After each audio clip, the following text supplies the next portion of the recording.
ایک بندہ کہے جی میری تو بہت نمازیں قضا ہیں، روزے قضا ہیں، میں کیا کروں؟ بھئی ان کو رکھنا پڑے گا۔ اگر آپ نے 10 سال کے روزے نہیں رکھے تو اب ان کو رکھیں، اور اس کا طریقہ یہ ہے کہ جب دن چھوٹے ہوں سردیوں میں اس وقت رکھ لیں، اور تھوڑے تھوڑے کر کے رکھیں۔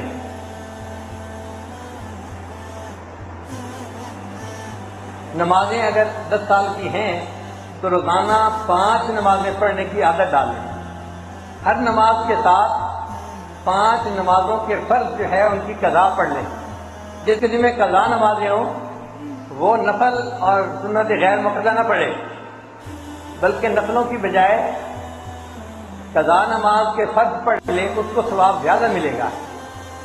آپ دیکھیں اگر آپ نے ایک بندے کو 1 لاکھ روپیہ دینا ہے اور آپ اس کو 100 روپیہ ہدیہ بھیجیں تو وہ خوش ہوگا یا ناراض ہوگا؟ کہے گا عقل کے اندھے، میں نے 1 لاکھ روپیہ لینا ہے تو مجھے 100 روپیہ ہدیہ بھیج رہا ہے، یہ کیا بدتمیزی ہے؟ تو جو بندے کے ذمہ قضا نمازیں ہیں وہ نفل نہ پڑھے، حتیٰ کہ اشراق کے وقت میں بھی توبہ کی نیت کر کے جو فرض نمازیں قضا ہیں ان کی نیت کرے۔ ایک دن میں اگر 17 رکعتیں پڑھ لی، 2 رکعت فجر کی، 4 رکعت ظہر، 4 رکعت عصر، 3 رکعت مغرب اور عشاء کی 4 رکعت فرض اور 3 رکعت وتر، یہ 17 رکعتیں بنتی ہیں۔ جس بندے نے روزانہ 17 رکعتیں پڑھ لی اس نے ایک دن میں 5 نمازوں کی قضا کر لی۔ ہم نے بعض لوگوں کو دیکھا ہے انہوں نے اس طرح 20 سال میں 20 سالوں کی نمازوں کو قضا کر لیا۔ تو آپ ہمت کریں، یہ نمازیں تھوڑی تھوڑی کر کے قضا ہو جاتی ہیں۔